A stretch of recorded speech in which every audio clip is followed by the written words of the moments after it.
pretty excited to have both Amit Shah, who's the president of 1-800-Flowers, as well as Rao Adhikaru Advaikar. You tell me how to pronounce your name, Rao, the last name, but Rao from Clarizon is the chief marketing officer there.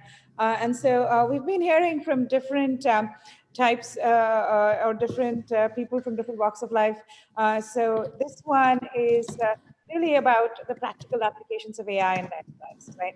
Uh, I think a lot of us, at least the people who are gung ho on AI, believe that AI can be this big differentiator, kind of this big superpower for the enterprise. So we're going to talk about that with two kind of leaders in different spaces, one B2C and the other B2B. And they'll tell us a little bit more about how they're thinking about AI, how they want to apply AI today as well as in the future, and why they think that will be a huge competitive differentiator for them. We'll start with Amit and Rao, maybe doing a 2 to 4 minute introduction about themselves, as well as maybe sharing a personal anecdote in terms of what they found delightful about AI. Amit, do you want to go first? Sure. Thank you so much for having us, Bindu. I always feel completely nerded out at the same time, super excited as sort of both a practitioner and a sort of evangelist for it. So as you noted, I'm part of 1-800-Flowers group. So we are a group of around 15 brands that has a very rich history, not just as a D2C innovator, but as a company that adopted, at that time, which was its own interesting technology, a 1-800 number. And then we were also one of the first companies to launch way back on CompuServe as a transactional site. And then obviously, on mobile and other applications, also very early to the game, right? So I've been here 10 years, worn a variety of hats, and recently took over sort of the overall P&L responsibility for the brand. And I guess, my AI moment was twofold. I remember starting out as a very wide-eyed analyst in my early 20s at McKinsey. And one of the things that stuck out to me in that training program was their emphasis on pattern recognition across industries and verticals, because kind of the problems you were solving were very similar, right? So you had either, that you were the incumbent in a market and suddenly there was a new challenger and you were losing market share, or that, you were in a two raw race horse with some commoditized product and you did not know how to price it or what was the pricing. But over time, you realize that even as a 22-year-old, you can be meaningful in a board conversation just because you kept better records of it in an Excel spreadsheet of the patterns that you saw, right? So, almost, and then I've been involved with e-commerce now for almost 15 to 20 years. Halfway in that, I started seeing the re-emergence of that skill set, but now powered a lot by machine and processing power in simple context. So, for example, if you remember the early iterations of Google, uh, you know, sort of machine learning bidding systems, was how much money can you spend as a stupid marketer, right? Because it was just more efficient and everyone was manually bidding, right? So even recognizing how to build better models allowed us to then understand that it is actually not just a skill set to have within a company, but it is an existential part of how you grow as an organization, right? So I would say it was coming to that aha moment and realizing 10 years ago that, wow, what started off as an early sort of training in my career in a very analog environment compared to today was somehow manifesting again, and now a lot more powerful, a lot more existential. And that's been sort of, been a awakening moment that ever since I've sort of probed more deeply and tried to build a better contextual understanding of it. Great. Rao, any delightful moments? Yeah, sure. So first off, so my last name is Adavi Kolanu. So as been no worries. So very nice having. Thank you for having me here, and great to hear what Amit just shared. So just for a brief introduction, so I'm the Chief Marketing Officer here at a company called Clarizen. We are in the work collaboration space. We provide software, B2B software for the project management office. So large enterprises have this office called PMO where they need visibility and insights into the work being done across the enterprise. So clearly, uh, the world has shifted in enterprise and more learning data and learning and machine learning and AI has played a key part, and I'm sure we'll cover some of those examples today. But just to go back and some example of an insight of where I started my journey. I co-founded an e-commerce website way back, and this is probably the only e-commerce I'm going to talk about, Amit, which is mostly you're the expert here. But we had to build a custom, recommendation engine. So we had 30,000 products, mostly in the vitamins and supplement space. So the early parts from right there is like understanding, if somebody bought this, how do you do that? So again, this is predating to some of the newer models that we have, but essentially the same principles applied as to how do you understand like a customer coming at this time and buying this product will also buy this product. I'm sure Netflix has kind of owned that space, and like all you guys have done a phenomenal job there.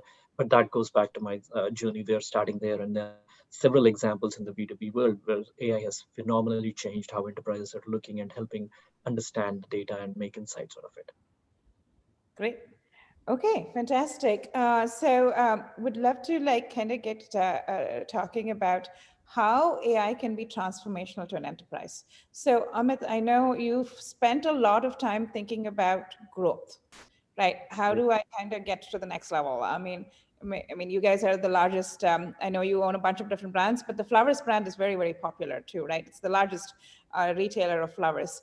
So, how has kind of what are your growth challenges, and how has ML helped you?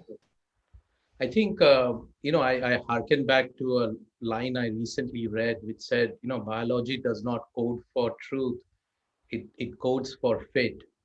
So the essential growth challenge that any enterprise faces to a very deep extent is what is the fit both of product and experience with a cohort of customers that are addressed and are yet to be addressed, right? So that's sort of in a very, very meta sense, that's the problem you're trying to resolve, right? So what I found as both a practitioner and as sort of now a decision maker, a funder of those outcomes, is that it follows that same principle that you have to actually invest in unlocking this essential value as a day-to-day practice. I think too far often we think of AI, ML, and all these technologies, and I'm sure Bindu and Rao, you have seen various manifestations, and those in the audience will also agree. We wait for some big problem to be unlocked. That let's throw the toughest problem, which we can't even define properly, which we don't have data on, and artificial intelligence is going to solve that because it is this fascinating, really complex, rocket science around me, right? But actually, if you look at some of the recent success that has been documented of the British cycling team, they followed marginal efficacy, marginal improvement principles, 1%, 2%. So I think my learning over time is that actually enterprises can look at a variety of problems, and actually all you are trying to look for problems that can be improved, because the concatenation of a lot of these 1% improvements done at scale actually change and add up to a phenomenal outcome. And the reason I'm bringing this context into play is that there's going to be a variety of people in the audience in a variety of capacities, and even if you're a student, a researcher, a part of a larger enterprise, looking out for these marginal problems that you can bring AI to. And I'll give you a couple of examples that we have seen great outcome in. For example, we have a recommendation system that actually works great. But what we realize with the recommendation system is a perpetual cold start problem. Because if you think about in gifting today, you might be coming to buy something for your sister, but tomorrow you might be coming to buy something for a colleague who had actually a loss in his family. So two different recipients, two different contexts. So if I took that you look for your sister and said, hey, this was the click stream of Rao, I'm going to be super predictive next time. I know he clicked on this 6 colors, I'm going to show it. But the next time Rao is coming is completely different context, right? So in these cases, we found that actually machine learning and utilizing, and we certainly work very closely with Abacus in powering that, allows us to overcome those kind of problems. So this is not looking for a complete solution to a cold start problem, but saying, hey, we can be better than the current processes in doing that as an outcome. So that's something I encourage everyone to really think about, that look, you can take small steps. You don't have to wait for some incredibly tough problem to resolve. And then a series of those things across the enterprise actually adds up to a phenomenal unlock. Oh, that's great. I mean, I strongly agree with the incremental kind of make incremental changes so that you get better and better and your growth increases. Rav, you're in a completely different kind of B2B SaaS space, right? Yeah, yeah. And my experience being in the B2B SaaS space myself is, I think Amit's job is hard, but this, B2B is harder. What are your thoughts on that? Yeah, certainly, right. Again, at the very top level, the philosophy is same. You're trying to get to that person at the right time. But at the end of the day, B2B, the way it's completely different. In the B2C world is first we need to earn the trust, number one, right? It's not an immediate sale. It's a lengthier sales cycle. It's like multiple touch points. So it's not just that one time or one click stream, as Amit was talking about, but and not just that one person. There's a buying, there's a group of people who are influencing the decision. So not only do we need to read the right audience at the right time, but once they come in or the right account, but once they come into the site, you have to make sure that you're actually giving the right personalization to that. And then once you actually win a business, you have to make sure that you can create a repeatable and scalable model. So in summary, there's three main things AI has been actually helping phenomenally in terms of how it's transforming the B2B SaaS. One is identifying the right source of people to go after, whether it's names or accounts or the companies that you need to target. Number two, how do you, as I said, how personalize the journey for them? So yes, I'm trying to talk to IBM. I'm trying to get them to my website to sell them project management software. But if somebody does come from IBM, am I able to identify the right signals and create a really good personalized, hyper personalized message for them that they will interact with the brand? And third thing, when I'm able to close it through various other sales mechanisms or sales plays, like can I how do I get the next IBM? So that's in a nutshell how AI is helping. And there's several examples again, back to how what we're talking about earlier is there's little things that are improving and there's some transformational changes happening, and some of the tools have already incorporated that, and some of it is coming from homegrown like tools that we are using. And certainly in your team Abacus is also helping us in some of the use cases, but it's a phenomenal transformation that has happened in the last few years in B2B SaaS. Great.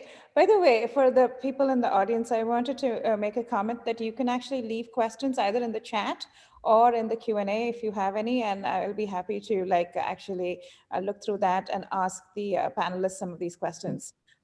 Okay, so now that we've established that we think that AI and ML is pretty kind of crucial to growth, I think people look at use cases like lead scoring, personalization, user engagement, right, which we kind of talked about and said that that was crucial, and say, hey, especially as a startup, they basically wait till they get data. And I think Amit mentioned a little bit of this, but Amit, if you're a startup, like when you first started at Flowers, I don't know if it was a startup then, probably wasn't, but if it was, what's your advice for especially I feel like of late, there's been a plethora of e-commerce startups. What's your advice in terms of how they should be thinking about applying technology, specifically machine learning? Yeah, so going back to what I just mentioned, I think look, especially for very well funded DTC startups new in the space, the cost of acquisition has actually gone up to a very almost I would say an asymptotic point, right? Like in most industries, you have been pushed to the limit, both because you are aggregating audiences on extremely well thought out ML stacks like Google, Facebook, and these are incredible at yield management of their audiences, right? So first of all, it's imperative as a DTC company that you are employing machine learning just as a operating principle, right? So that's why I call about sort of this ideas about AI adoption in an enterprise is as much a mindset issue as a skill set issue. You have to see that, look, I can get to a customer at n number of dollars, but if I apply ML, I have a chance to get to a greater number of customers, because otherwise the extraction in an auction rich environment is always going to be something that, the stupid money always loses first, right? Right. It's going to be extracted out, right? So just from an operating rigor point of view, you need to have ML stacks, like in simple things, like if you're doing bidding for your term on Google, you should employ some level of machine learning, right? And I've not yet, and we test this very rigorously at peak, non-peak, etc. You just need to do that, right? The other place which I think is very important for DTC companies to realize is that ultimately the marketplace that they are in are not games in isolation, but games in succession.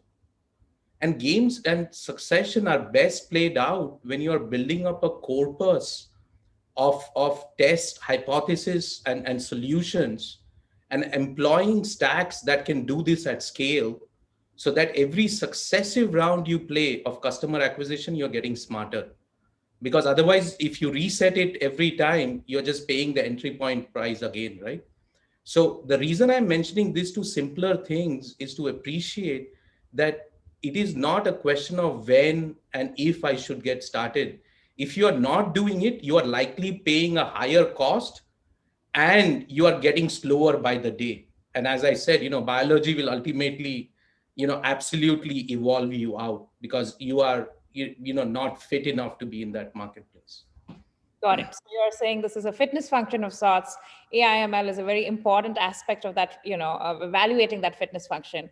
And if as a startup you don't think about this from day one, you're kind of falling behind. And Or if which I can just add, Bindu, I think also empowerment is a very important principle.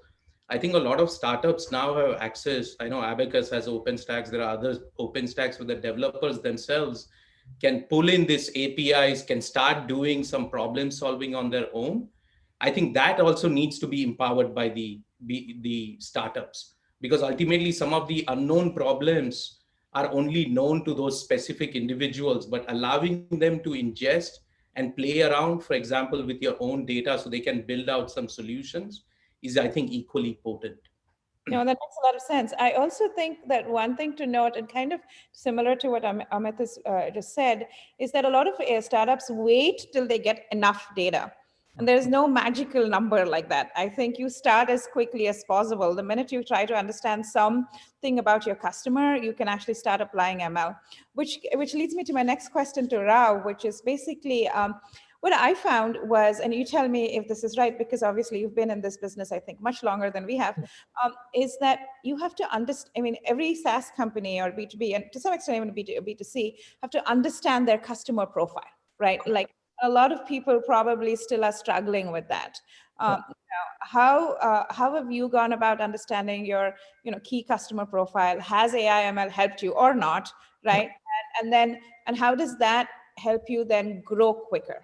Yeah, for sure. So I think there's two aspects to it, right? So one is whether you're a startup, or in our case, we're certainly not a startup, but I've been associated with several other startups during a longer journey. There's a starting point, and you have to start building it out. And I think the biggest challenge, as you rightly laid out, is if I'm a startup, I have limited resources. Where do I get the most return on investment, and where do I have them focus? Because as you know, when you're going out in that pre-Series A to Series A, Series C kind of thing, focus is everything, and you want to find out what is your ideal customer. So you start with the thesis. So here is ideal customer profile that I think, like, is it product managers or project managers, so whoever you're targeting. And beyond that, it becomes once you have the persona identified, it becomes the target accounts that you're going after. So for that, certainly AI has helped, is helping. I mean, there's several companies out there which are right now commoditize that in a sense to help you get there. But also, even if you don't have that, it's a basic operation of like building a model where you can figure out who is your ideal customer profile and who is your target account that you're going after, and use all the information that you have available to, and then create a short list. Because again, the reason why you want to do that, it's going to help you in your growth. Is just as a stat, for example, if I have a very good lead scoring model, from our real-time stats, we have 8 what we call as marketing qualified leads that lead to 1 opportunity. So even if we fine tune that, back to Amit's point, even if we improve it slightly, my efficiencies, even if I bring it to 7 to 1, that's a huge improvement. That means that I can hire an additional salesperson, I can give another target, I can invest in the product. So I would argue that in startups it becomes even more important that you go with the right theses, pull the right tools, and use the right models, so that you're actually guiding your growth from day one, rather than doing some non scientific way of trying to get your growth target. Great. No, I totally agree. Which actually leads me almost automatically to my next kind of discussion point, which is around, kind of startups and even kind of growth marketing teams and data scientists. I mean, as all of us know, data scientists are super expensive. So not everybody can afford to hire them, especially startups. But at the same time, how do you build these machine learning models? So maybe Amit, you can weigh in, and then Rao. Yeah. I think, like, look, as I said, there's a variety of ways to kind of hustle your way through AI and ML, right? I think, Hustle your way. I think there's a certain sort of empowerment component that I talked about. How do you sort of maybe let the developers play with some of this easily accessible stacks and start creating, just the mindset around solving problems using this, right? So I give a simple example. When you think about starting out 20, 30 years back, getting a calculator when you started out your job was enough. Then 20 years ago, everyone got a Microsoft suite, like, basic Excel competency as a way to communicate decisions and help other people reach collective outcomes was seen as basic. I think now when we think about building stacks, etc., it sounds intimidating because it kind of always makes AI and ML the region of just specialized practitioners. But I think we need to move away from that. We need to think about, if someone is trying to solve a simple forecasting problem, just having knowledge of what machine learning techniques to use makes that conversation richer. So I think, again, I'm going back to the idea that this almost has to be unlocked at a mindset level, and modern startups should just do three simple things always. One, empower your people to have access to your own data, however thin or thick it might be, and allow them to do sort of experimentations, whether in small teams or by themselves. I think, secondly, try getting to that 1% improvement mindset, that you can still have a very good recommendation system that startup has built, but you should be asking the question, can I use simple ML models to make it 1% better? Because again, if you do that successively and if you do that enough across the organization, you have an unlock. So think small instead of think big in AI, right? How do you get started with that?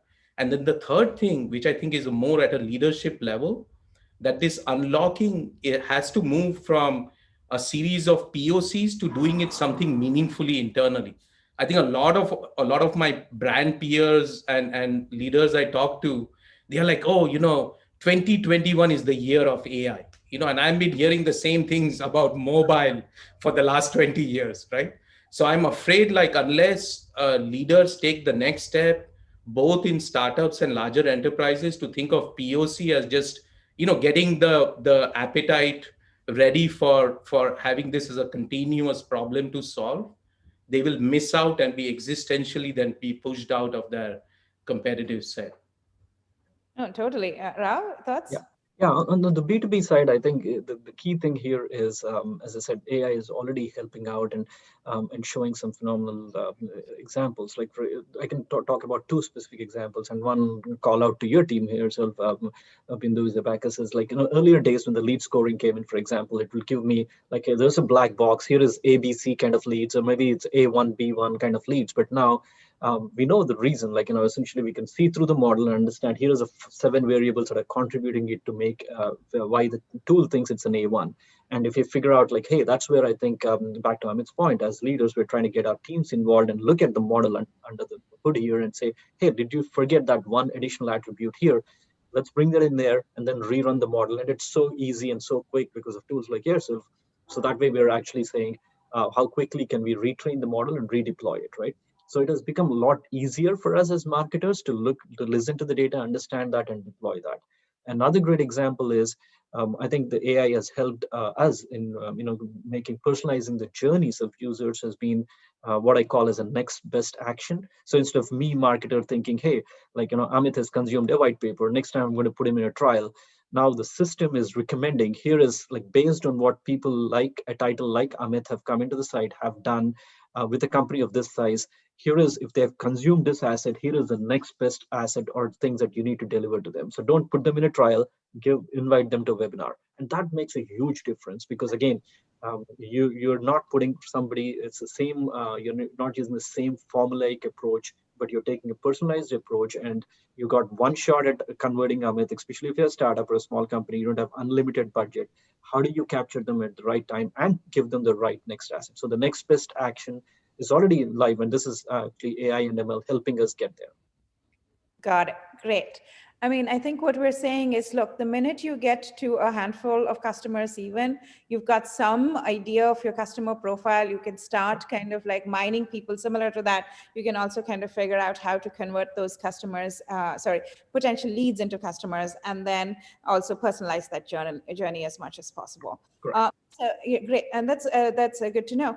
Just in terms of like, I know we talked about Abacus a little bit, but independent of that, in terms of like, I wanted to talk a little bit about kind of stakeholders in an organization. What we've noticed is that there is usually, I feel like there are some champions of AI in organizations, which are great. It's always good to adopt new technology, but actually navigating an organization and getting them to adopt new technology is difficult, right? So for both of you, again, the question is, what are your tips to be able to do that? I think a lot of people in the audience are obviously excited. They won't be here otherwise. And given that they're excited, how, what are your tips for them, depending on their role? They might not be kind of like a CMO or a president. They might even be developers or somebody kind of not, who may not have that much control. But how does somebody champion AI within an organization? So, I think that's a very good question, because I see both sides of it now. Obviously, because the buck stops with me somewhat, now I get both the blame and then what I call the double blame, right? And I have two sort of points of view on this. One point of view I have is that, look, I think a lot of even basic practitioners of AI and people who are interested in AI are the same people, I think, and the same mindset that is involved in solving problems. The crux of career trajectories that I've seen is twofold. One is that you're excellent at solving people problems, and the second is you're excellent at solving customer problems. And if they converge, then you are a superstar. Then you're really, you have found a good fit, right? I think for people throughout their career journeys, if they can start showing incremental, this 1%, 2%, if they are taking, we had a great conversation beforehand on taking meeting notes, Yeah. right? One of the key skill sets, throughout my career that I'm sure Rao will agree, is, you have to take good notes, because the summary of the meeting is the variant of, the next level of decisions as an outcome, right? Yeah. Making small steps of making that better. I remember earlier in my career sort of talking to a team about how do we make the web page give, faster response outcomes, right? Immediately correlated to conversion. So the next level meeting I had with my boss to ask for more resources was easier, because it was digestible, that, hey, we had X% increase in conversion, I need Y dollars more. So aim for, again, smaller hits, aim for doable hits, but try to focus more on how it can be explained internally. Because sometimes, if you go in and say, hey, this is an LLP model which has the following, XYZ characteristics to it, most decision makers, including myself, I'll be lost after 5 minutes, right? But if you tell me that, hey, you can make more money, you can outwit Google, I'll be like, okay, now it's interesting enough to start being a play, right? And the reason I'm being a little facetious about it, but the idea is that, far too often I find that people are intimidated to talk about it. I think they'll be very surprised that the leadership, and both I and Rao, have great sort of teams around us. They'll be surprised how interested we are ourselves in having AI solve that problem and help us be better in our own sort of verticals and marketplaces, right? So I think that is one is, aims in a very 1%, 2% manner. Can you push it? Can you basically talk and communicate about it in a very digestible manner? And third is, trust your leaders also as being able to embrace this mindset, because we recognize, yeah, as I'm sure a lot of my peers do, that this is almost existential for us to embrace. Great advice. Rao? Yeah, so I'd like to add on to what Amit said is also like I think the best way to do this is no matter where you are in an organization, whether you're coming um, as an analyst or a C-level person or a leader of a group, the biggest thing is keep testing, right? So again, create your own small experiments, keep testing it, and get to a point where you have enough data to show that, and then people will listen. I mean, again, it has become so easy now to set up those kind of tests. It's in 2021. There's no excuse to do that. Like even for example, I way back in my career, I remember setting up a test where we were a B2B company, and we realized quickly looking at the data, the journey wise, we said we cannot close a deal unless we push somebody through a trial. Even if they come through a contact us, we figured out like let's not have a salesperson call them. Let us put them in the trial, because we never closed a deal without somebody going through the 45-day trial process. So that meant that even if it's a easy thing to pick up a phone and call them, we said don't do that, because okay, this person has not done a trial. So again, that came from the data. We could go. I was not a leader at that time, but I took it back to my leadership and showed them that. So those are the kind of tests and experiments you should always keep running and bring the data, and you can make an argument. And these days, it's everything is being tracked in data, so there's no excuse for us not to use the insights and make a case for you to. But change management is hard, and it'll take time. But I think overall, it's evolving. People are more receptive to these ideas in any organization. No, that's very insightful. I remember, like, the idea of a freemium or a free trial was actually novel a few years ago. Now, every startup which starts has a free trial, right? I mean, I have a small anecdote about AWS. AWS realized very early on that if they didn't have a free tier, nobody really converted. I mean, if you guys use AWS, you know that you can just literally take a credit card, swipe, and start using it, right? Without that free kind of trial thing, it didn't work out. And that speaks to experimentation, which is really, really, I think, the heart of actually all, not just kind of like understanding and doing growth marketing or helping your companies grow, but also basically machine learning. You'll be hearing a talk next from our head of research, Colin, and he will tell you a little bit more about experimentation. So I think that's a great insight. So we're kind of almost on time. So I think we'll take a question or two. So there's a question here at Rao. What metrics do you track that enabled you to take the 45-day trial recommendations to your superiors? Yeah, no, that's a great question. So at the end of the day, we did what we call as a golden path analysis. So all I did was I looked at the data and said, okay, let me take the last 50 deals that we won and understand what are the things, because we in a B2B tech company, there's at least 5 to 6 touches that person or the account has to do before the deal closes. So just look at your data. If you're using a marketing automation system like HubSpot or Marketo, it's in there. Try to figure out the golden path and figure out do some statistical analysis and figure out what is the path and the most commonly frequently used, and then figure out, okay, what is it'll come glaring to you. In our case, it was like, oh, I quickly realized, like, look, there is no way, like, even the best of the best leads will not convert unless they go through that, because our product was an analytics product, and the entire motion was see, try, buy. So I was trying to like show the product, make them try it, and then buy. If I missed even one of those see or try, it was not going to work. So looking at the data and coming up with this theory of, in our case, it was as simple as see, try, and buy. I put everyone through their journey, and that's how it became a very well known thing in the company. Great.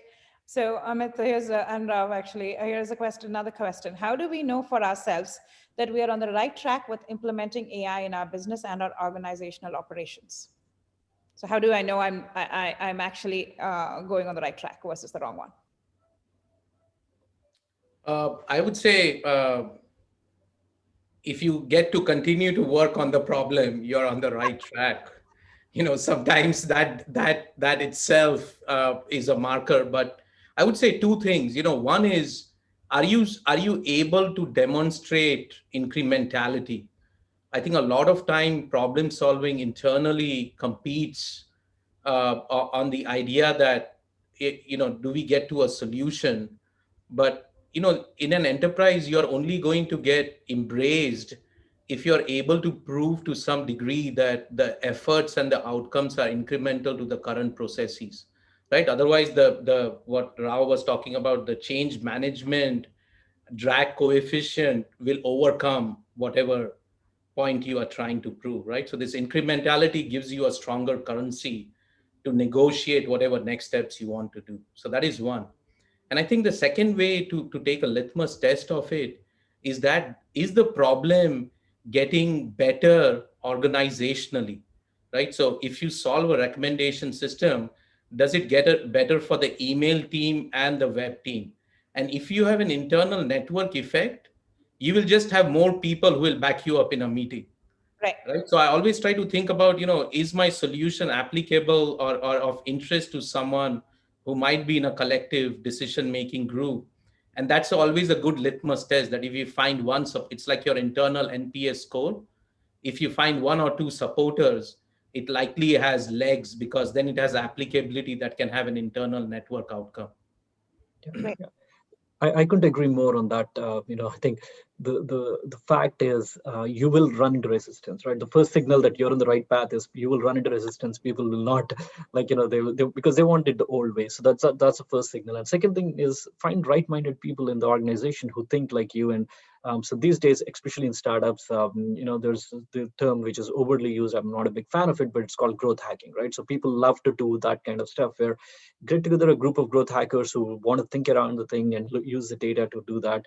And you'll go far along, because anyone who is like all the way in, look at any case study, that all the way of growth from Slack to Asana's of the world, to any company you look at it, they have grown through adoption and listening to what the users are doing, understand how the users are using your product, and then come back and weave a story around it and figure out what are the obstacles they're facing, whether it's a self-serve journey or whether it's a top-down approach. It's in there. So I would say, like, continue to do that, and if you run into resistance, you're on the right track. Great. We'll end with one last question, which is, what do you understand about data governance and data lineage now that you didn't 3 years ago? And kind of related to that, I want to ask, what I have seen sometimes is the resistance comes in different forms. And one of the forms it comes in is like, oh, we don't want to give you our data, quote unquote, or we don't want to give any vendor any data. What are your thoughts on that? How do you handle that? Should you handle it? Should you like say that's fine, let it be, or what have you? No, I can go on that, because I think B2B world is definitely more impacted in the GDPR and the can scam compliance. So we always run into that. Who can we market to? What can we do to them? Like how? So we have to respect the boundaries. I mean, these days it's the number one thing you have to do is be respectful of what you're asking, how much information you're asking, and that is the reason again where AI can help you is you don't necessarily need. This is 2021. I don't need to know every single bit of information about you, your name, your company name, your title, your phone number, everything, right? All we need is, again, if you believe that you're marketing for a good product, let them use the product. Like, go and have them, like, just take, for example, if Bindu is coming in, and all I need is your email address to get you into my product. Go figure out, play around with it, and if you like it, we'll make the journey so smooth for you that you don't even need to talk to a salesperson. So, right, that's kind of a motion that people are looking towards, a growth aspect of it. At least get a sense of your product. If it's not completely freemium, to your earlier point, give me a piece of the functionality that I can understand how your product works. So reduce the point of friction. Because there's no point in arguing about, hey, I want to connect 10 fields, I'm going to get to that. There's a data governance. If there's a rule in your area, whether it's Canada or whether it's European countries, respect that, accept that, and work around it. And again, I hate to use the term, but growth hack around it to say, like, okay, if you don't want me to ask you 10 questions, I'm going to ask you one question, and then make it easy for you to experience our product. Perfect. Any parting thoughts, Amit? Yeah, I would say, like, look, this is another variant of sort of internal drag coefficient, because far often data governance is conflated as a legal outcome versus, a real sort of competitive learning outcome, right? So I always try to reframe the debate more around, again, what incremental benefits we'll have, and then always trying to provide a sort of strong ability to have the data itself be very clearly defined of what's being asked. To Rao's point, right? The more clear you are at the onset of what's being asked for and how it will be used, I think it allows you to frame this as an incremental outcome versus, oh my God, like, oh, this data is somehow going to leave our premises. People still have a very cold notion of data versus, we live in a very hot notion world, right? So I think it's unfortunately a part of sort of the reality of trying to get all of these stacks up and running. And that's why I sort of encourage people that a part of moving from POC to a full-fledged state of being allows you to then demonstrate, for example, to infosec or your chief data officer that, look, I'm trying to build here a mindset, not just a skill set of these outcomes. And these are the partners and cohort of sort of providers that are crucial to our success. Perfect. Thank you. I think that was super insightful. I felt like that was great. Thank you so much for all your insights. Um, and we'll continue with a raffle right now, and then end the seminar with a talk from Colin, who's our head of research, and he's going to talk about some of the hard problems in enterprise AI. Again, Rav and Amit, thank you so much for coming.